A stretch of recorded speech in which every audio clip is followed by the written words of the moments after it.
Hi, buddy. Leigh Montagna. Jared, Robbo. You have right of way because you're taking us straight to the Lions. We are, and Robbo sort of stole my thunder a little bit off the top. But in the fact What was that? Well, we can't have a watch list, I don't think, without putting Brisbane on watch and how they respond.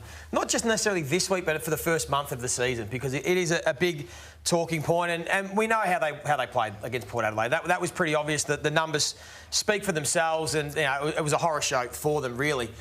But what I want to touch on that caught my ear was the post-game press conference from Chris Fagan and just what he said. So I just want to take a listen to Chris Fagan first, and then we'll talk about it. It's not something that's part of our trademark, and we haven't seen that at our club for a long, long time. I mean, the differential in the contested possession, in the clearances, in disposals was massive, and Port should have won by more, to be honest. Hard to explain. Uncharacteristic performance by us. I suppose the question I want to pose about the watch is it uncharacteristic? Is it really a one-off performance? Because when you delve a little bit deeper and you look since the bye last year, so Brisbane were on top of the ladder and they were flying. Post-bye, these are some of the numbers. So they've lost 4 games now. That's 13 games since the bye, including round 1 this year. They've lost 4 games by 50-plus points. Now, to give you some context, let's compare it to Geelong and Melbourne, who are the benchmark premiership favourites. Geelong have been beaten by 50 points once in the last 2 years. Melbourne haven't been beaten by 50 points in 2 years. Brisbane have been beaten by that 4 times in 13 games. They've conceded 100 points 7 of their last 13 games. Geelong have conceded 103 times in the last 2 years. Melbourne once in 2 years. And they've lost the contested ball differential 8 of their last 13 games, the Brisbane Lions. And in some of them, some really bad beats, and particularly by the team they're coming up against in Melbourne. So I'm just wondering whether, is their head in the sand a little bit? Are they a little bit denial about where they are at as a team? Because the really strong clubs, the Richmonds, Geelongs, Melbournes, have a couple of these performances a year, not 3, 4, 5 of them in the space of half a season. So it's just really fascinating, and I think it's great that they play against Melbourne this week, because Melbourne have beat up on them. I know they've got the chocolates in the final, Brisbane, but when you look at the contested ball differential, Melbourne have had their way with them. They've beaten them 4 of the last 5 times, an average 19 contested ball differential against Brisbane. So it's a great opportunity to see what Brisbane, you touched on at the top, what Brisbane team come out on Friday night. It's fascinating. They're quite worrying stats. So what is it? So what's missing? Well, that's the thing. I think there's an element, and this is maybe for another time, whether you can have too much talent in one team. Who are the role players for them that roll up the sleeves? The Tommy Atkins and the Close and Myers. Who's the Kane Lambert and Jack Graham that allows their players? I just wonder whether there's a lot of talent, but who actually they haven't got enough grunt players. The role players that are so crucial, the Neil Bullen and Spargos and these type of guys. I don't know. It is interesting. I just want to keep an eye on it. There's a bit of system, I think, to it as well. But maybe it's mentality, and we'll find out. 2 years ago, we did the pre-season preview. Remember that, King? Mm-hmm. What did you say? They're not tough enough. They're not hard enough. Do you still think they're not that physically hard enough? I don't know if they've got a point of difference. That's my only concern with them, and I'm worried about the second key post down back. Harris Andrews, absolute top liner. Had his issues at stages last year, but top liner. That other position should have been Liam Jones, and it's not. It's not. They're on everybody's watch list tomorrow, Friday. Great stats. Good numbers. Great numbers, mate. You keep the watching right. Well done. Well done. Collingwood, I'm really looking forward to what you've got here, Kingy. So, Corridor Craig, what is making Collingwood so good? When a team puts 125 points on Geelong, you have to look at what's happened. You have to say, how have they done this? And people say, oh, Geelong are building into the season. They're not quite there yet. Well, you know what? They had a week head start, Collingwood, on Geelong. 1 week. So it's not like they missed finals and it's an extra block of a month. So what does it look like? And I think this is high-level coaching. Pointy end of the AFL table with Lepich and McRae and those guys at Collingwood. So let's just look at how they set the ground up. So things don't happen by chance in AFL footy. So this kid, Nick Dacos, playing half-back, runs his own show a little bit. So he's rolling up to the back of the stoppage. If you want to come with me and play on me, fantastic. If you don't, no worries. So ahead of the ball, you can see they want to go corridor as soon as they win it. Bang, they're off and gone. De Goey explodes from the wing into the corridor. There's Nick Dacos as a half-back flanker, charging inside forward 50. Now, I don't know about Joey, but if you did that back in the day, you get delisted. So that's the freedom that he's got. So corridor, corridor, corridor. Look here, ball in congestion, a live ball. Cameron as the ruckman going back to make it 3-on-2 in the goal square. Look at where they're sitting. Inside the traffic here, you've got Crisp and De Goey, and they're happy to be outnumbered out wide. So I think it's 8v5 out there. You can see the mill of players there. But as soon as Collingwood win it, green lights. Let's go. We know we've got Crisp. We know we've got De Goey. It's a 4v2 wave run in a heartbeat. This is hard to stop. And they know they've got all their forwards charging back to go. Look at Bobby Hill out the back. A forward hits up, and then they get the ability to score with real brilliance. They'll take it on. Pretty basic play, this. There's a player leaking into the middle of the ground there. We can use that. Most teams would try and hit that one in the pocket.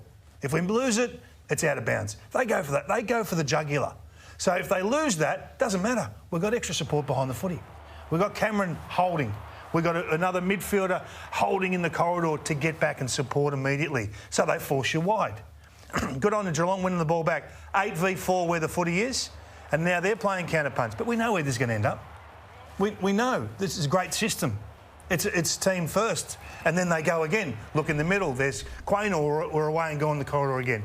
So just look at how it happens in live play. So when you think those Collingwood players are 3 metres off the pack, Crisp's already pointing to Mitchell. Don't use them. OK, they've got De Goey. De Goey draws too because they're panicking. They're coming to the corridor. When do you see a chip kick like that go to centre-half forward in AFL footy these days? You don't. They draw Radigalia up, and all of a sudden there's sheer panic in behind this footy. So they're in scramble mode. It's 8v6 forward of the ball. Collingwood just, bang, let's just find an uncontested mark in there. This is brilliant. This is next level coaching. So everyone talks about the kicking of Dacos, right? So Dacos finds Pendlebury here. Fantastic kick, OK? They bit off these hard ones all night. Now, Pendlebury's got an absolute layup on the wing here. Every team is using that player jogging into space. Every team. Geelong are ready for that. So defensively, that's how most teams would set up. But they've got 4v1 in the corridor, and then the other pair of matchups out wide, they get drawn in. So all of a sudden, you've got to come into support, and that opens up everywhere. And then forward of that, same thing's happening.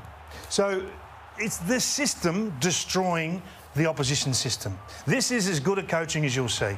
So when you talk about Chris Fagan or you talk about systems elsewhere, for me, this is the gold standard. OK, so you've got to work out how do we stop the power of Collingwood? Well, you've got to compete in the corridor. And if you're not ready for this, you'll get blown away. Now, they don't do it every time. They don't throw it in there ad hoc. It's calculated. If it's slow play, they take wide. But when it's a live ball, the guys that are just standing 3 to 5 metres off corridor side, those swoopers, they're the ones that break your heart. So that's what they're doing. And they're saying to the competition, yep, there's 25 weeks to go. See what you got. Catch us if you can. Like it. They use every player. Every player is involved offensively. Yeah. And the odds are in their favour. You go through the corridor more often, you've got more chance of scoring. Well, we know that because the graphic will show us that corridor is king this year. OK, so if you go through the corridor out of your back, your defensive 50, you score 16% of the time. The other two are, boundaries half that. So if you can go through the corridor, when you lose it, the opposition have to come wide. But it's always been like that. But coaching has forced everyone down the line, kick it down the line. They're set up down there. What we're introducing now, because of the help with the stand rule, McRae's just grabbed it and opened up the game. It's great lab work, thanks to Zero. They did a fair bit of work at the back, the boys. Well done, well done. All right, one more for the watch list relates to tomorrow night, and this is for the Blues snookering themselves. Well, it's almost the complete opposite to what Kingy was just talking about, and I hope the Blues were watching that and the blueprint to how to beat Geelong, because Carlton, we know, have been struggling to score since about midway through last year. They're 15th for scoring. It's become a real issue. They've got the two superstar forwards, and then in round one, they scored 58 points. And when you look at the numbers from the weekend, kick forward, 15th. So that's they're not going forward enough. They kick the handball ratio as number one. So they're kicking the ball more than giving that overlap handball and generating some fast play. And that ties in with the play on percentage. They played on the least of any team in the competition on the weekend. And you just wonder where that's against the trend. And I just want to show some examples of where they are snookering themselves and holding themselves up. That's an opportunity straight away when you win the ball back in defence to go forward. Hit Georgie Hewitt, and you can open up the ground and get some overlap. Instead, Carlton's first look a lot of the time is just to go to the lateral into the pocket, take the easy one, and they're snooking in. They've hemmed themselves in and they go nowhere. And that's not going to help you get the ball going from one end to the other when we know transition is the key right now. And this happened a lot of the night. Another example, Lewis Young takes the mark. Bang, you want to go forward. Think about what Collingwood and Geelong are doing. You've got Sard and Doherty through the middle. Again, their first look, happy to take the lateral short and wide. Richmond going, thank you very much. Now, they get it to about here, but that kick then just goes long to the wing, and they're not going anywhere. And one more look at it again, another intercept mark. They could go forward again. They decide to go sideways again. But then this kick, right, so this is a good one. They've brought themselves into the corridor. Perfect.